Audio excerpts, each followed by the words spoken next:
I've never lived outside of the U.S. I'm still only a year old. I'm still a baby over here. Yeah. But again, I can tell you this, for my price of living, it's brought nothing but happiness and smiles to my face. That's all I can say. But my cost of living in dollars, I'm roughly I fluctuate between $1,700 and $2,200 per month. On that budget, would you say your life is about the same as the U.S., or is it better than it was in the U.S.? What are your thoughts about that, what you're getting for that amount of money? To probably try to put like a number on it and a figure on it, I would say that my lifestyle here would probably cost me easily $6,000 or $7,000 US dollars per month, easily. Wow. So you're talking I'm probably about a third, if not a quarter, of what I'd be spending back in America. This is Dan of Vagabond Awaken. Today, I'm absolutely delighted to bring on Britt from Britt's Philippine Adventure YouTube channel. Britt, welcome to my channel. Thank you so much for having me. So Britt, tell people, where in the world are you from and where are you sitting right now? All right. Was born in North Carolina. I lived there for half of my life, and then I moved down to Georgia and lived there for half of my life. What found me over here is, I went through a nasty divorce and then got into the dating scene. Wasn't too happy with it. I started looking at all my finances. I started saying, wow, there's options out there for me. So I started looking at, Mexico was my first choice. Because I was only like a 6-hour flight from family. The people ask me about family all the time. They're number one to me. In fact, my brother is my very best friend, and I miss him every day. But having the phone nowadays, I get to see him 6 times a day on video chat. So I get to see him every day and talk to him actually more now than I did when I was actually living in the States. And it's free, right? And it's free. So when did you first have that thought in your head that maybe I'll move outside my home country? For me, it was pretty simple. I went through a bad relationship where it's like kind of off and on for a year and a half, and it was all about money. And I got tired of feeling like I was in that rut where thinking that everything that I had in my life was about money. Why can't it be about me as a person and about the other person as a person? It just changed me. And then I started looking at other things, other options. I started watching the YouTube channels out there. I came across the Philippines after I did a lot of research on other places, but the Philippines with their English language was the topper for me. And where are you in the Philippines, Brent? I am in Cebu City in IT Park. I have about a 5-minute ride on my bike down the hill until I get to the mall, the Central Block Mall. So I'm right beside IT Park. What a fun spot in the world you are. I've been there and enjoy it thoroughly. So do you think you'll check out more places, or do you think you've found home there for sure? I'm not sure this will be the last place that I stay. I have traveled quite a bit. Now, every time I do travel, I always miss Cebu. I always miss being at my home. So it is home to me. Now, I've traveled from Battayan Island. I've been to Camotes Island. I've been down to '𝗏𝗏𝗏. I've been to Valencia. I actually have a cousin that actually met his wife, who's Filipina, 31 years ago. He was the male bride. So they actually wrote letters for like a year. And they ended up meeting for the first time here in the Philippines, and they got married, and they moved back to the States, and they just built a house here in Dowling, right outside of Valencia and 𝗏𝗏𝗏. Oh, I love Dowling. Great town. A beautiful house there, and they've been together for almost 32 years now, have a daughter. So I saw his life and said, wow, I could have the same thing. That's great. And so when did you get to Cebu City? When did you get there? I arrived here January 5th of 2024. So it's actually a little over a year today. What are people, how does it feel there? Are people friendly to you?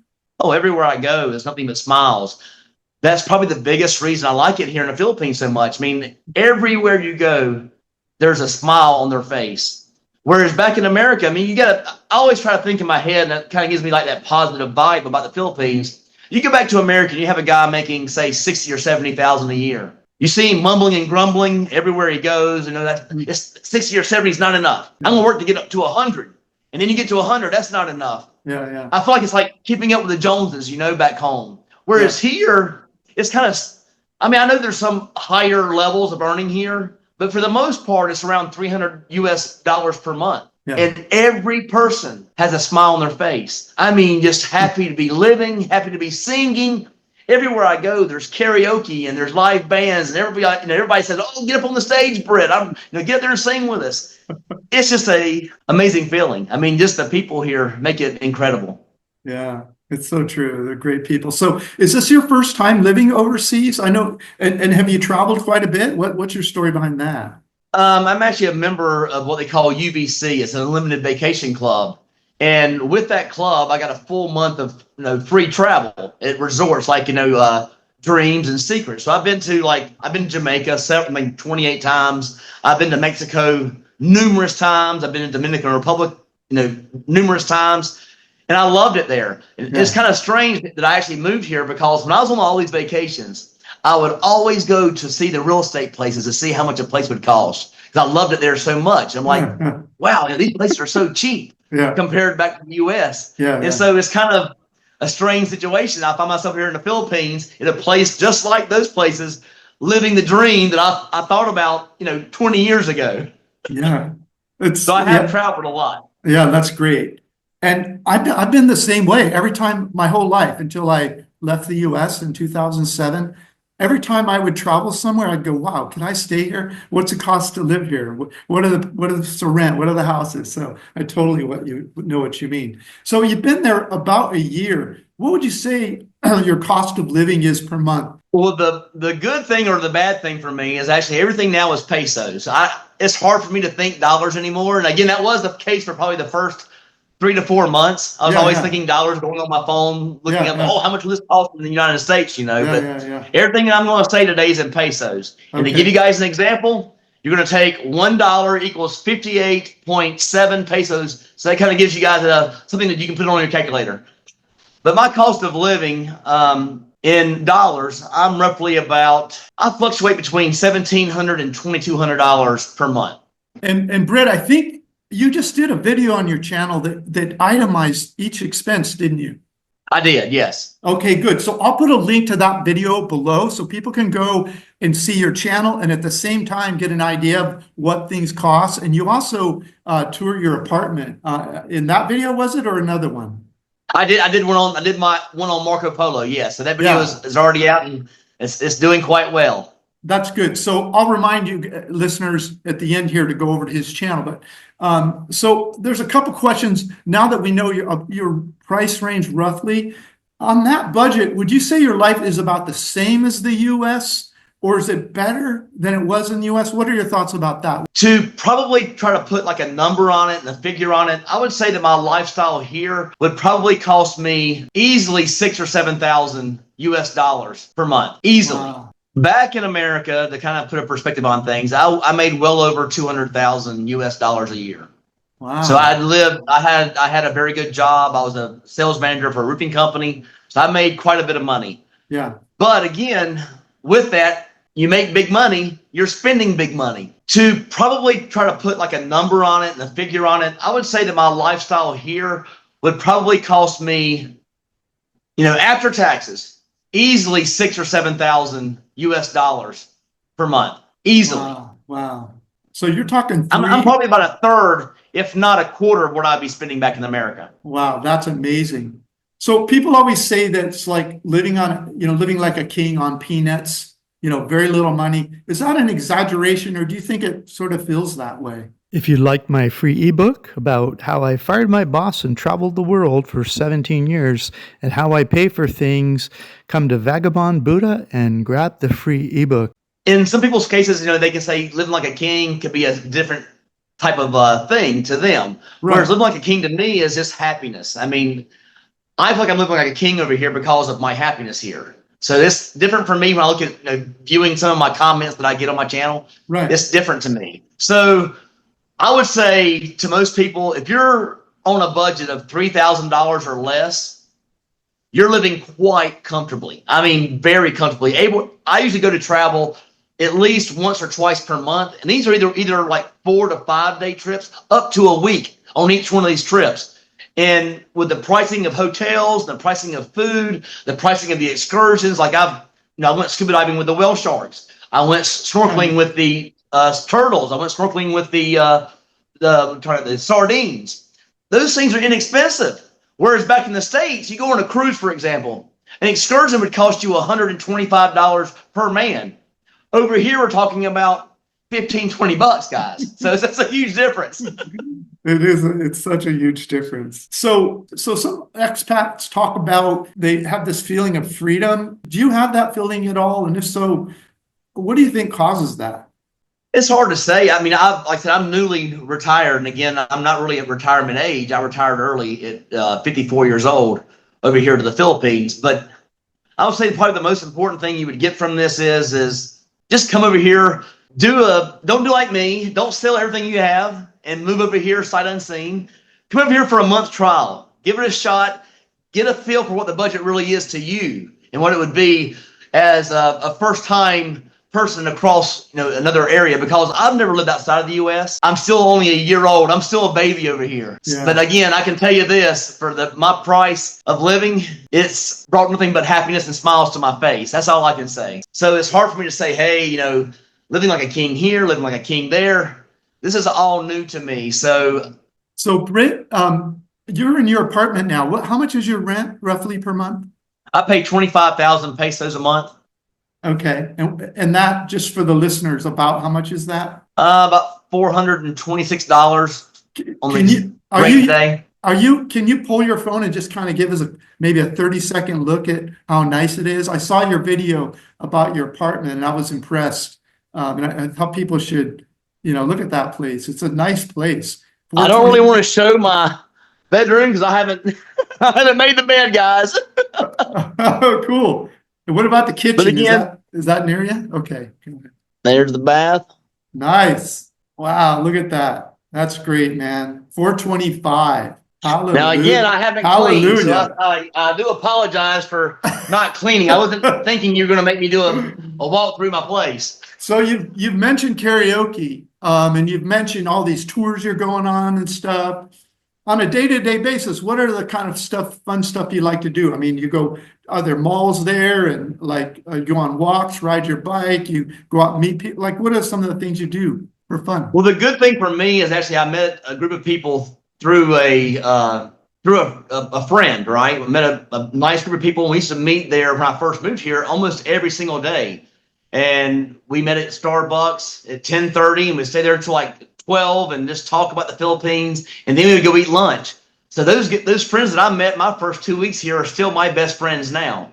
So a typical day is I would go down to Starbucks, meet my friends, talk about the Philippines, talk about my channel, talk about life here. Where are we going next? What are we doing next? I mean, it's really just exciting things. You get there and you meet them up, and I'll sit down with them for like 3 hours and talk about the Philippines. And really the best thing to me about it is they feel like my family. I mean, they truly do. My friends are the best here. I mean, I can't tell you enough about them. We've been on so many trips already. Again, we've probably been on 8 or 9 trips together as a group, and we've had a blast. We do that, and then after that, we'll probably go and get like a mango shake, and then we'll go eat dinner sometimes, and then make it a whole day of it. So go eat dinner, and then I kind of go to bed kind of early most nights because I look forward to the next day. Yeah. So I get up so early. So what does it feel like in terms of safety there? People are always, expats, especially retirees, are always thinking, is it safe? Is it safe? Like where they're from is safe, but everywhere else is dangerous.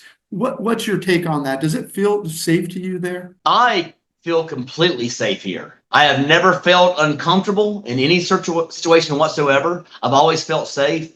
People ask me all the time, in America, do you feel safe? How is it over there? You're a third world country. I did I saw a little preview on a Facebook thing one day, and it was the top 50 most dangerous places or cities to live in the world. A third of those were in the U.S. Only one in the Philippines. Now, it happened to be, I guess that was Manila, but only one city out of the whole world is here in the Philippines. Yeah.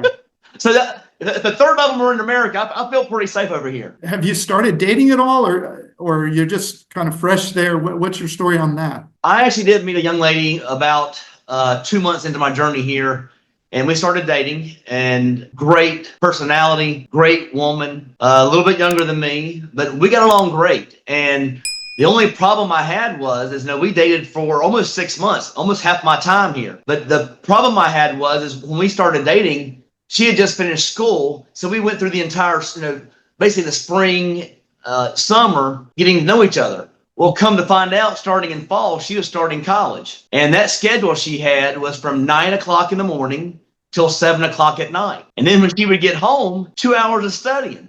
At least, Well, yeah. 9 o'clock, I mean, I'm getting ready for bed. So my whole theory of moving over here and my whole reason for moving over here was to live life. Again, you asked that question earlier, and I probably jumped around a little bit. I never had the choice or the option to retire early in America. Life is so expensive there. So when you look at the Philippines and you're able to say, hey, I can live over here for X amount of dollars, all you're doing is looking at what you have and saying, hey, how long will that last? So able to come over here and live like I am now compared to going back to the States where I'm working 15 hours a day, it was no question in my mind. I never had the option, though. Again, I never had the option to live in America where I didn't have to work. So I don't know that feeling. But I do know the feeling over here, having the freedom to do what I want, when I want, go where I want. It's an unbelievable feeling. Hallelujah. So is there anything you miss from home? Yeah, I miss family more than anything. I can't think of anything. At first, I actually missed, this is kind of a funny one though, I kind of missed some of the restaurants back home. And one thing that I kind of missed are the yeast rolls. But come to find out, right here at the Center Mall, Ayala Center, they opened up a brand new Texas Roadhouse. And guess what they've got? Yeast rolls. So now I have one of my favorites back. Now, are there certain things that I do not have here that I enjoyed back home? A steak dinner, because steaks actually are a little more pricier here than they are back in the States. So I do miss having that, that Outback special for $13.99. I kind of miss that. But other than that, no, I don't miss anything. I miss boating a lot because I used to boat a lot. I mean, almost every other weekend, if not every weekend. So, and I mean for the entire weekend, right? I went out and stayed out on the boat every day. Yeah. I miss that a little bit, but everything over here has made that so easy to forget. I mean, my happiness here is just taking all that, could have been fun over there. It is at a 10 times higher level here because my fun here is it's out of this world, guys. I mean, you have to be over here to understand it. You have to be here to understand it. Do you have health insurance there, or do you just pay as you go? What are your thoughts about that? I do not have health insurance as of the moment. Now, again, I am looking at some options. I just did an interview with Michael Onstat, so he offers a very good plan here, which I'll probably end up going with his, I think they call it the peso plan. So I'll end up probably doing that. But knock on wood, I have been to the doctor's office one time since I've been here. I have not had a common cold. I haven't had the flu. I haven't had any sickness whatsoever. The one time I did go to the doctor, I wanted to do my yearly physical. I think out the door was 2,300 pesos. Now that's for a full blood workup. I mean, they did everything. My cholesterol, all the different levels. I forgot they gave me like a printout of like 30 different things they tested, and everything was normal, so I felt good about that. But again, 2,300 pesos, guys. I mean, I don't know what the number is on that, maybe slightly over $40. My copay back in America was $25, even when I had a plan. So yeah. 40 bucks is not a big deal to me. So if you could do all this over again, Britt, what would you do different? If you could put back to where you were before you left, what would you do different before coming over? The only thing that pops in my head would be cell phone service. I probably would have kept my U.S. line for about 2 months over here because I did have some issues regarding, banking, getting security codes via text, things of that nature. So I would definitely keep my line over in Verizon for at least 2 months. But other than that, the good thing about being over here in the Philippines, there's a thing called Skype. Now, Skype offers you a service for $30.50 per year, not per month, per year. Unlimited calls, and unlimited text to the U.S. I use that daily with my family. Hey, and I'd also say, if we're up to me, watch more videos, guys. Watch videos about the Philippines. Don't come over here without watching videos. I would have never had the chance to know what I knew before I made the move if I didn't watch channels. So watching Vagabond, just watch the guys that are doing videos about the Philippines before you come over here. I spent hours and hours a day doing it. So just spend some time doing it. Tell us again the name of your channel, Britt, and also tell us what you'd like to talk about on your channel so people have an idea to go over there. It's Britt's with apostrophe S, Philippines Adventure. Yeah. I'm talking about, on my channel, most of my discussion is about condos, the cost of living as far as, price of electricity, the the ways to transfer money back and forth from the U.S. to the Philippines, your visa extension. I talk about car registration, bike registration. I talk about the daily market that I went to yesterday. I mean, everything you can possibly think of. If you take Britt's advice, you'll also watch Britt's channel, Britt's Philippines Adventure. So, Britt, if you could go back 5 years, what would you say to yourself? What would you whisper in your ear about what your life would be like now? And what changes would that have made for you, maybe? If I could go back 5 years, I would probably start that little whisper in my ear, move to the Philippines, move to the Philippines. Because I actually could have moved here probably about 3 years ago. So I missed out on 3 good years of life instead of working 15-hour days. Right on, Britt. Thank you so much for coming on the channel. And everybody, click the link below this video in the description. It'll be the top link. And go over and watch Britt's cost of living video, and then browse around there and see some of his other stuff. Thanks, Britt. Thanks so much for having me. Have a great day.